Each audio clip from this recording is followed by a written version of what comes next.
And we are live. Hi, everyone who's starting to join the room.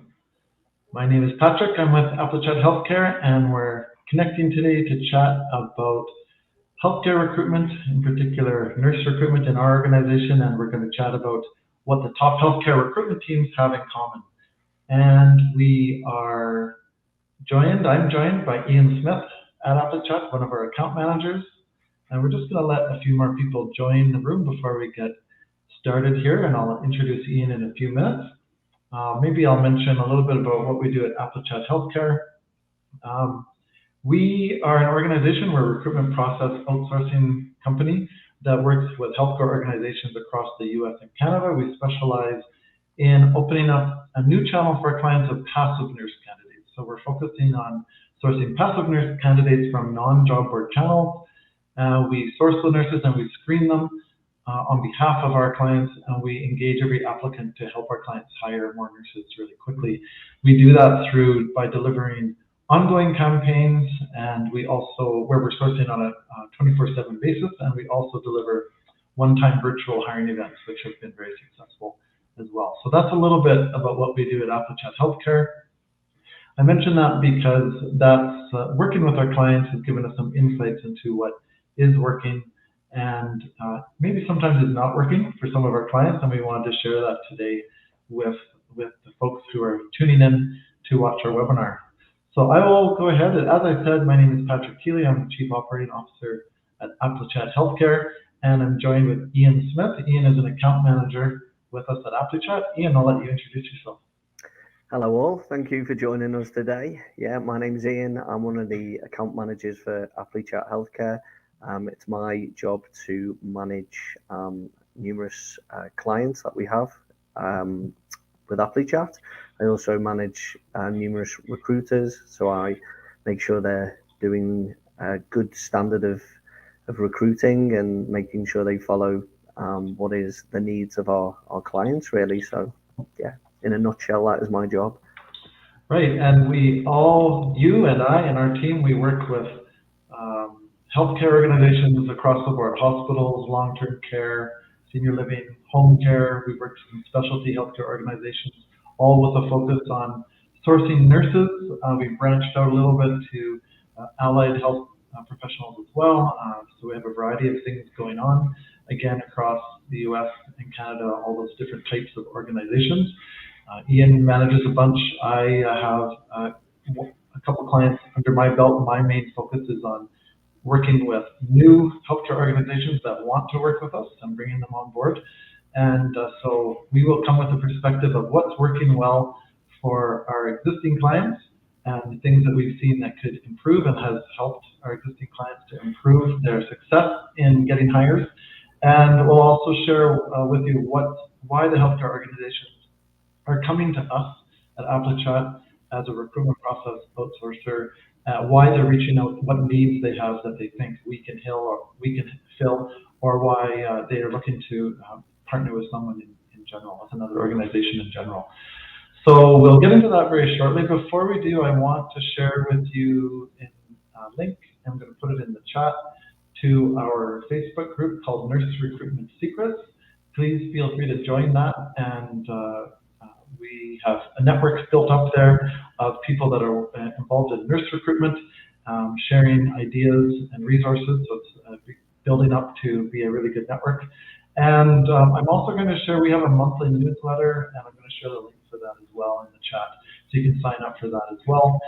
We're getting a lot of good response from newsletter as well. So I want to put those there. If you have any comments, any questions during our conversation today, please put them in the chat. We'll try and keep our eye on those and respond to any that come up. We'll be really interested to hear what's working well or not working well, things you've enhanced or not enhanced with your organization, within your workplace, where you've seen the need for improvement. And we'll try and address those and share those and answer any questions if we can as well. So please put those in the chat anytime during our conversation. And okay, so I think we'll get started on having a chat about what we're seeing amongst our teams of our clients that we work with. Ian, so as we mentioned, we work with a lot of different healthcare organizations, hospitals, senior living, home care, and so on. And we know that all of our clients are different in terms of their needs, in terms of their size, in terms of their own internal resources, big teams, small teams, very, very small teams in some cases, in terms of recruiting or human resources. And we also know that all of their systems tend to be different, right? Everyone has their own system built up. And we've seen some things that work well and some things that have needed to be improved in order to result in more hires. What are you seeing? What are some examples of things you're seeing that work really well or could be improved? Um, I find kind of maybe the smaller facilities. So, for example, I'm just going to give you an example. Say like a long-term care facility that only has a maximum of 50 beds per unit, per facility. Sorry.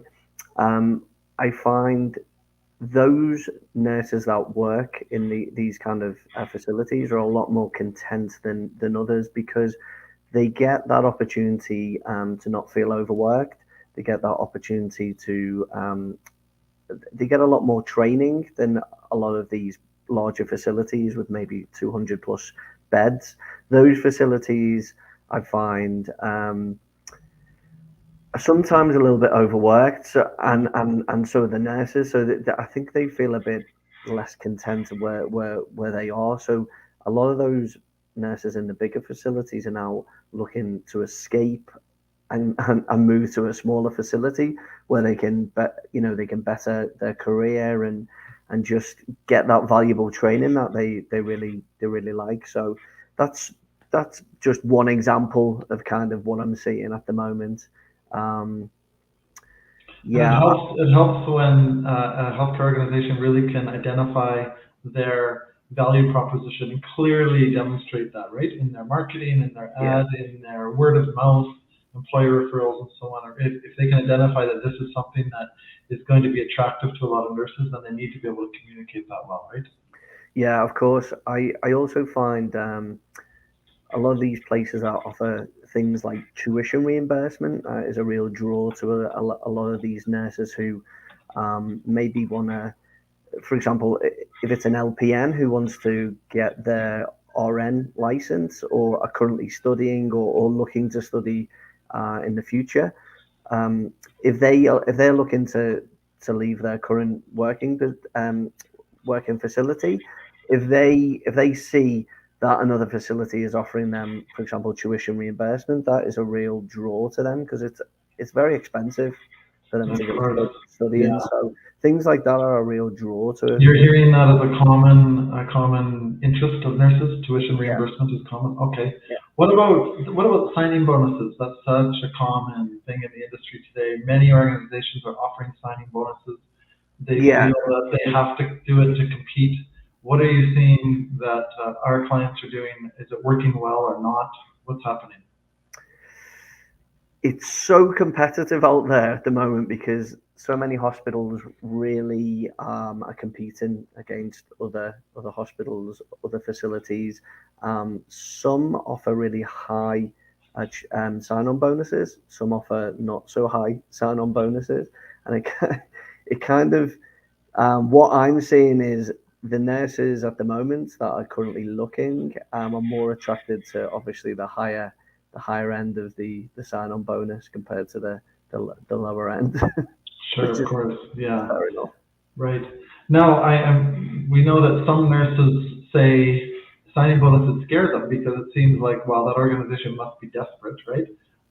Some nurses would rather go for and get they say that they would rather get other benefits, maybe a higher salary, maybe others like tuition reimbursement, some of the things you mentioned, rather than a signing bonus, Mhm. especially if they can't get that signing bonus right away when they first join, if it's spread out maybe over a year. We actually asked nurses some time ago what they thought of signing bonuses, and we had got a lot of really interesting responses. So do have a spreadsheet that we can share with folks. If anyone's interested in that, make a comment in the chat and let us know how we can get that to you, either at your LinkedIn um, profile or an email address, and we'll send that out to you, or you can connect with me on LinkedIn as well, and I'll send that to you. So that's really interesting. But we also hear I've been hearing from some employers that some of them have said, signing bonuses just don't fit with our culture. It's more about, we really focus on more about the quality of the work in terms of work-life balance, feeling like you're making a difference in your work,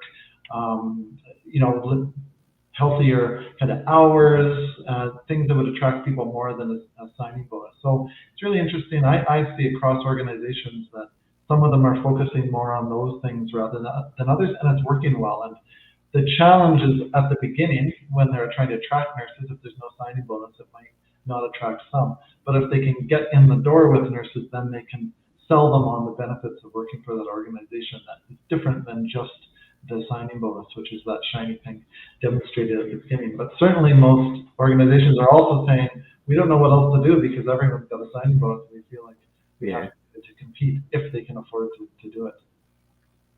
Yeah, it's a tricky one really, because I think nurses have to think what is best for them. I mean, if it was me looking for a job and I had two choices. It was either quite a large sign-on bonus with one hospital, or the other hospital was offering no sign-on bonus but less hours, more training, maybe kind of guaranteed a working environment with less stress, and people who invested in me as a nurse more. I would be more attracted to that than the big sign-on bonus in the other place. But it just depends on a person's situation, because there are a lot of, for example, single mothers out there or single father nurses who that money would really, really help them, the sign-on bonus. So it that's just right. depends. Well, we're going to talk about flexibility as a real strength in being successful at recruiting, and this is one area, right, where if organizations can find different ways of appealing to nurses, and whether it's a signing bonus or some other benefits, then that will meet the needs of a broader swath of the nurses that are out there. Are you hearing any of the clients you work with that have an employee referral program? Have they talked to you about that at all? Yeah, some are now doing that, and they are literally letting us put that on the advertisement. So if, for example, if I was a nurse applying for a job, I also referred a friend of mine, and they got employed by that hospital. I get a cut of, I get either like I think it's like a portion of something, or some kind of some kind of bonus payment. So again, that's really attractive for other people who might have some friends who are interested, and also thinking, oh well, I can also make some money off. I've been hearing that it can work really well from folks I've talked to. In fact, we did a survey in our Nurse Recruitment Secrets Facebook group that I mentioned in the chat there. And we asked folks about their employee referral program. All the responses said they have a program. Some said it's working really well, and some said it needs to be enhanced to work even better. But anecdotally, the folks I've talked to said, yeah, this is amazing. When an employee refers a nurse, they're much more likely to be interested in working for us, much more likely to sign on, and much more likely to stay on. And I don't have data on that, but I've heard that anecdotally that these are nurses that are more likely to stay committed to the organization if they hear about it from an existing employee. So that is something that's really successful. So really, it's obvious that there's such a big need for organizations to do such a broad range of things, which of course is challenging, especially you mentioned some of the really small organizations. We talked to someone the other day who the HR team was her, right? And so she did everything, labor relations, HR, and talent acquisition in there as well. So that's another example. If organizations can possibly invest in a team or a team member or a portion of a team member to focus on recruiting, obviously that focus is really going to have a big difference. Even when we're working with clients and we're doing sourcing for them, if they can have people in the background as a recruiter to help with that, we've seen that having bigger improved results. The organizations that don't have much of a team and they are working on their own for recruiting, typically they're not able to do any of the screening to get them in the door for the hiring managers. So then the hiring managers are stuck with having to do everything, including the screening, and then into the interview stage, background checks and everything. And as we know, clinical-based hiring managers are really overwhelmed, especially these days. So that really creates a challenge, and maybe that leads to something else we've seen where we've seen some organizations a real difficulty with them being able to keep up with their daily work demands and the staffing. So even when we're bringing some prospective clients or applicants, I should say, to the organization, we find some of our clients, our healthcare organizations, don't have the resources and the time to be able to really follow up on those in a quick fashion and get those signed on. You've seen that, Ian? Yeah, I listen. I really feel for a lot of organisations that just don't have the money or they don't have the staff really in place to kind of look after candidates. So, like you said, Patrick, you see a lot of HR. They are not only doing their HR duties, but they're also trying to deal with the recruitment process and keep tabs of their candidates. And sometimes they're just so overworked and they just don't have enough staff in place that a lot of the candidates who have either gone through the application process are just waiting and left in limbo. And it's no fault of those organizations. It's just, I think they don't realize kind of the impact of having quite a lot of applicants apply for their positions. I think it's really, really important that they have a team in place that just focuses on recruitment really and the hiring process. And even if they don't have the resources for a big team or some team to focus on the systems, right? The systems are really important in order to process people quickly, Yeah. and even a system of tracking internally. So our clients that where we see, for example, the HR team is at least if they can't contribute to the hiring process, they're at least monitoring the leads we send them, the applicants we send them, and making sure that the hiring managers are moving on those quicker if they slip through the cracks, right? I recently heard a stat that close to 70% of nurses will accept the first job offer that comes to Yeah. them, and more than 60% will stick with that commitment to the first job offer if even if they're given two or three new job offers with higher compensation.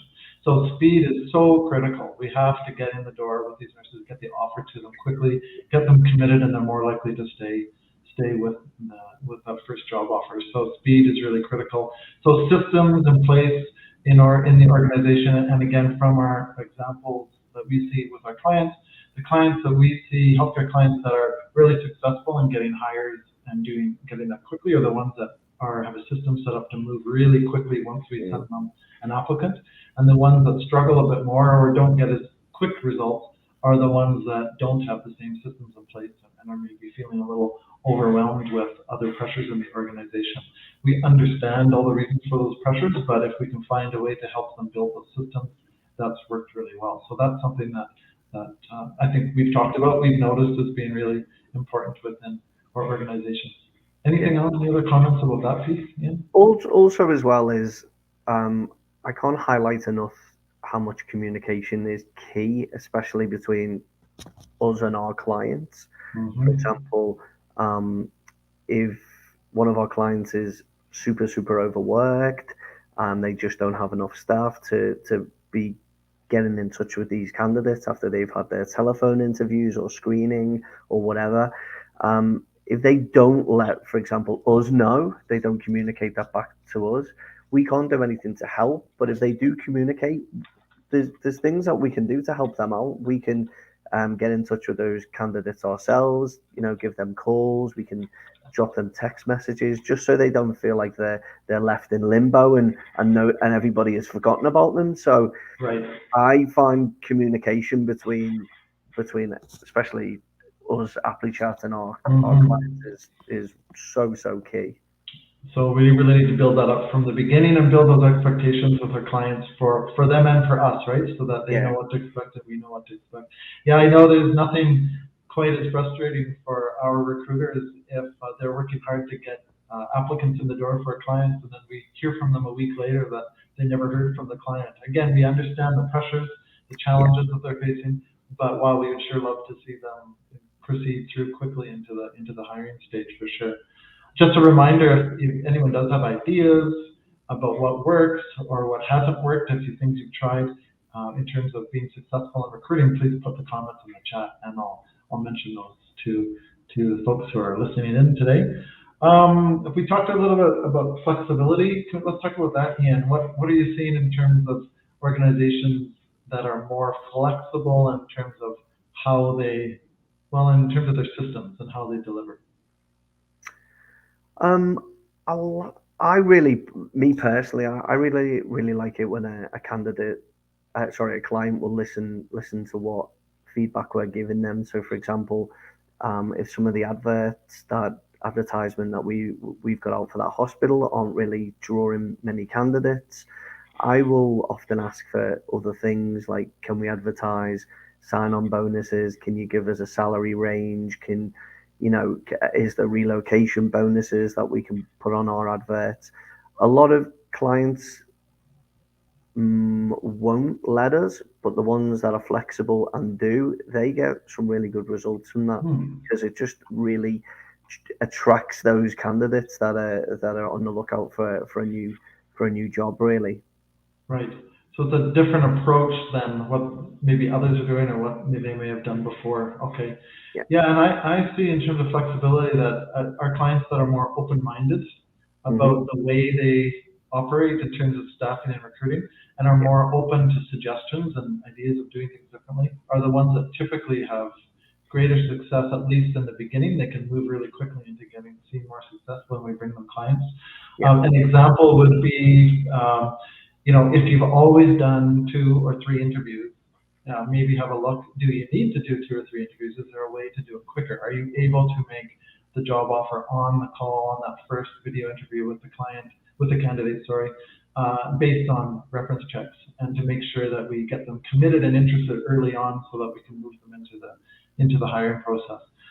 If you've always hired people when they have a resume and you won't look at an applicant if they don't have a resume, or can you be more open-minded to waiting for the resume to come later if you need that in file?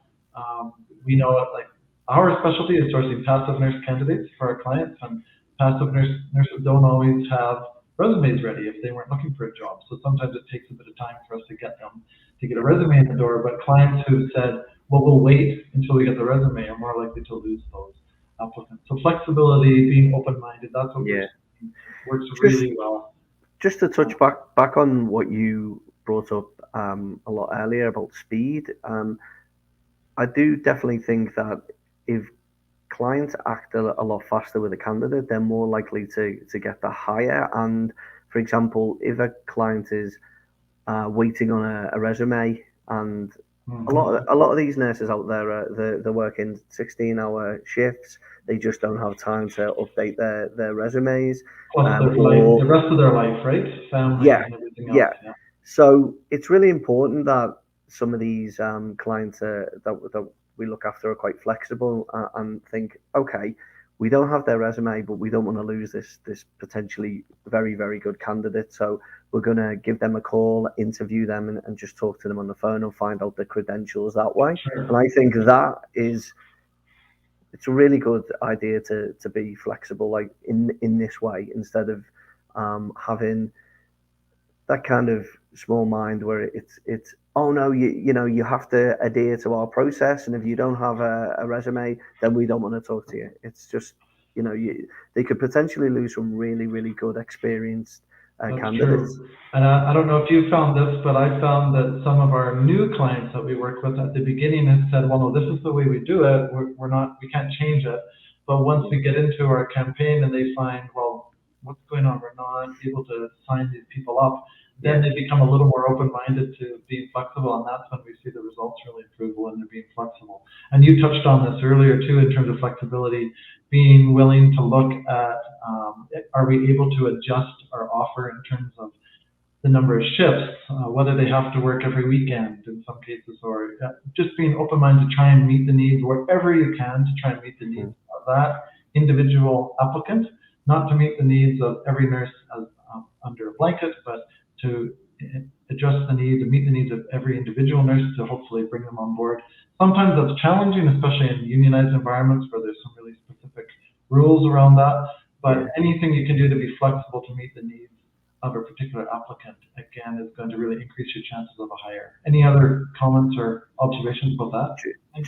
Just touching on what you just mentioned then, a lot of people have busy family lives, and some, like I touched on earlier, a lot of nurses are single mothers or fathers, and I think if a certain hospital is telling us, oh, we'll only accept applicants that can work every single weekend rather than maybe every other weekend, I feel like they could miss out on a really, really good candidate, a really good nurse that would bring a lot to their facility or their hospital, just because they're stuck in their ways.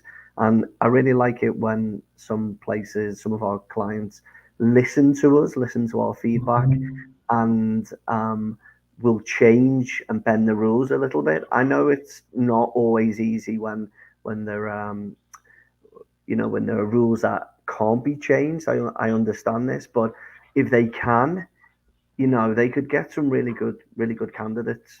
Yeah, for sure. So, and part of that is about having a relationship too with the applicant to find out what they need, right? And not just assuming everyone's needs might be the same. Okay, great. Well, feel free to chime in if there's anything else you thought of, and I'm actually going to share my screen and chat a bit about what we see. One of the things we promised in this presentation is to talk about why healthcare organizations come to us, what we're seeing, why they're reaching out, not specifically to ask us for help, but to ask for any outside agency to help with nurse recruitment. And it really sort of shines a light on what the needs are, I think, in the community in healthcare. And so this first slide talks about some of the things we talked about. The biggest challenge nowadays in nurse recruitment is just not getting enough applications. So typically, if a healthcare organization gets on a call with us, it's because they're doing everything they can to get nurses.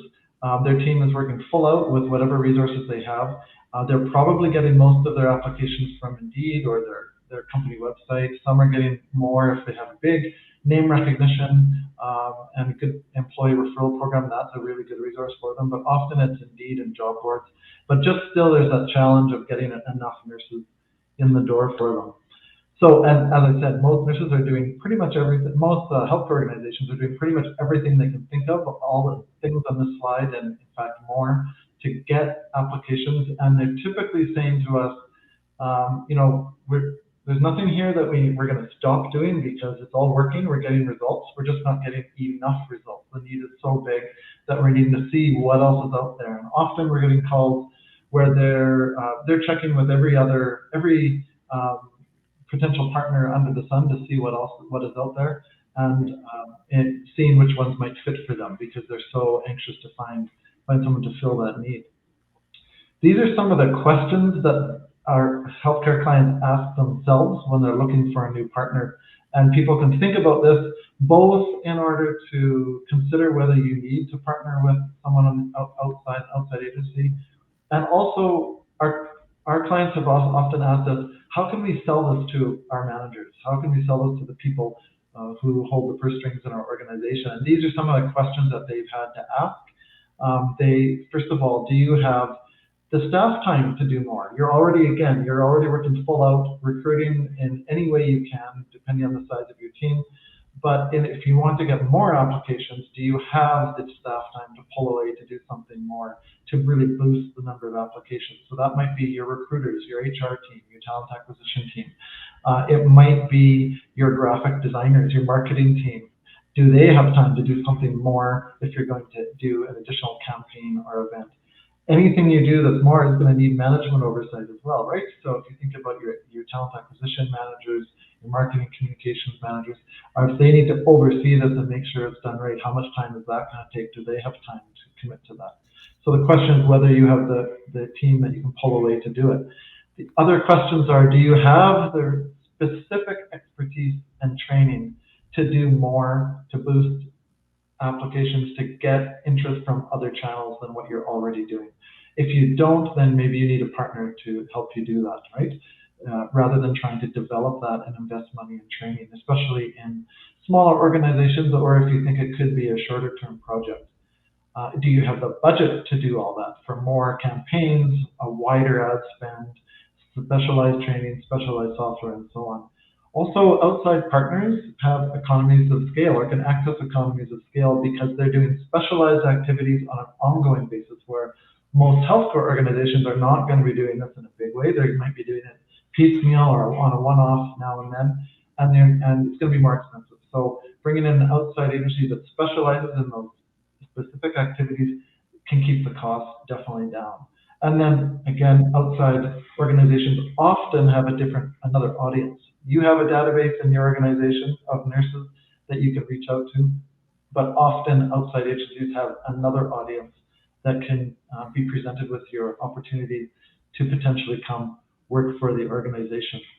This is another big reason to fill vacancies and another good way to sell this up the line to your management when looking to get approval to try something new in talent acquisition. The cost of overtime or agency fees, travel nurse fees, is really immense. So overtime, these are some sort of common average wages that we hear about, but overtime at time and a half, the extra cost in 1 year to have a vacant RN position filled is about $40,000. That's extra on top of a normal wage. And of course, for many organizations, double time kicks in at some point, so it's even a lot higher than this.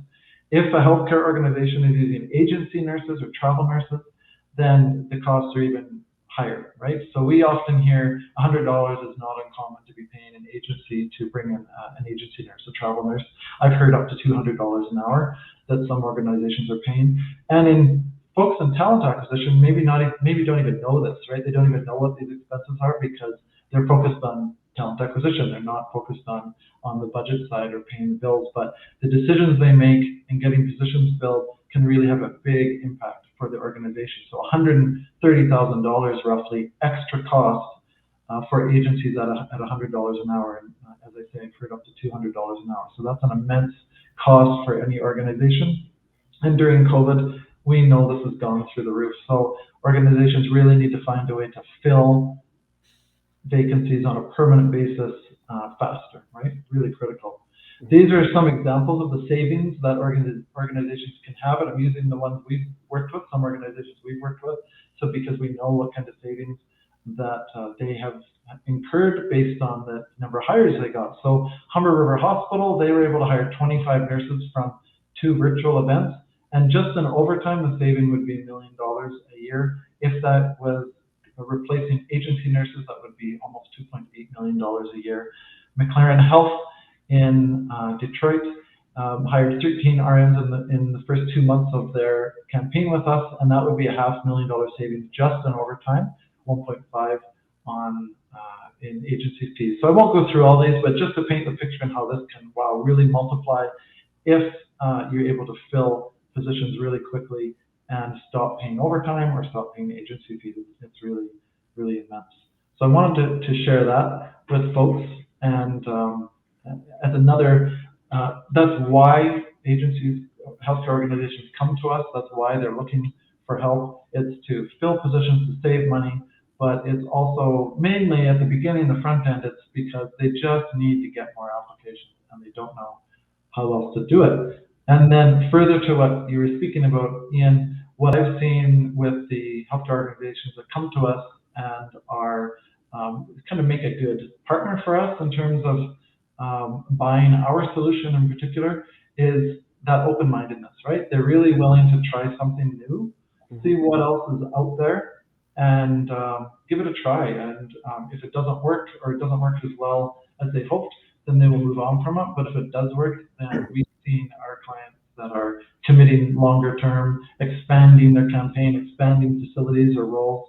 What are you hearing from your clients? I know you've had clients that have said, okay, you're doing a good job, but we need to do something more. What are you hearing? Well, I don't know. I don't really know about if I can make a comment about what they expect more from us.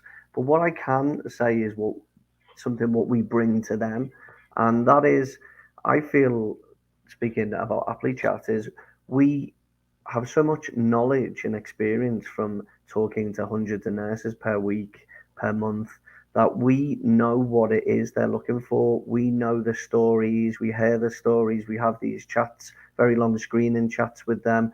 So we get a real good picture of what it is that nurses are looking for out there and what it is that they're not looking for. And a lot of these hospitals and facilities don't really know this bigger picture. And we bring that to the table. We're like, look, we know what works. We know what nurses are looking for. If you trust us and trust us to give you that information and feedback, and you believe in us, and you work with us, we can get you more of those really good candidates working at your hospitals or facilities. But you kind of have to trust in us to do our job. And I think a lot, the majority of our clients are very open Yeah, to listening to us. sure. And we know they're experts too because they're dealing with it daily. But what they are, you're right. They've been successful and they've been open-minded to hearing what our experiences are because it's going to be a little bit different, a little bit broader perhaps, especially when we're sourcing nationally and across the U.S. or Canada. We're seeing maybe some bigger trends. So yeah, you're right. It's worked really well, and our clients have been open-minded to hear our experience and take our advice, right? Even Yeah. if it's something new for them that they haven't done before. So that's a good point. Great. Okay. Anything else you want to mention, Ian? Anything else we haven't talked about in terms of what works well for our clients, what isn't working well, what could be improved? And again, if anyone has other comments, feel free to put those in the chat. Not really. We covered it. I think we pretty much covered, yeah, most of the areas. Again, I think a lot of it comes down to what you touched on earlier about flexibility, and I think just having that really strong working relationship between Communication. the communication between us and the clients is so vital in Right. getting those great hires. And as a partner, as an outsourcer, we need to do that as well, right? We need to be aware that we have to communicate well with our clients. Yeah. They have to be clear on what expectations to have of us, and we need to be able to communicate when things are going well, when they're not going well, when something needs to be changed. We need to be able to be really transparent with our clients. So that's something that I know our clients have told us they value that when we've had that kind of relationship with them. Okay, that's great. That's very helpful. I hope that's been of interest to people. I want to again draw you to our Nurse Recruitment Secrets Facebook group. Please feel free to join. It's mentioned in the chat there, and our monthly newsletter link as well. Have a look at that. Sign up there, and we'll get you our latest newsletter. And we do webinars about every 2 weeks on the topic of nurse recruitment, healthcare more broadly, but usually specifically on nurse recruitment. So we'd love to have people join. Feel free to follow me or connect with me on LinkedIn if we're not already. I'll put that link in the chat as well, Patrick Peely at Applichat Healthcare. And I will make sure that you find out about our upcoming webinars, and we invite you to all those down the road, and share those as well, and let us know your ideas as well. The other thing I wanted to mention, I mentioned earlier that we asked nurses about their opinions of signing bonuses. We also recently asked nurses on what they see as the positives of a permanent staff job compared to a travel nurse job. And we had 60 nurses respond to that. So if people are interested in seeing those comments, I'd be happy to share you send you that spreadsheet as well, and you can send me a message in LinkedIn as well. Okay, great. Oh, I sent the wrong link in LinkedIn. I cut it off. I'm going to post it again, but you can find me there if you search my name as well. Okay, Ian, anything else to add, or we will sign off for today? No, I just want to say thank you to everyone who's joined our live chat today. It was a really informative chat I had with you today. So Good. Yeah, nice to chat with you about it and hear your observations of what's working well for our clients today. Great. Thanks, Ian. Thanks, everyone. And we will Thanks, see you everyone. all soon. Thank you. Bye-bye.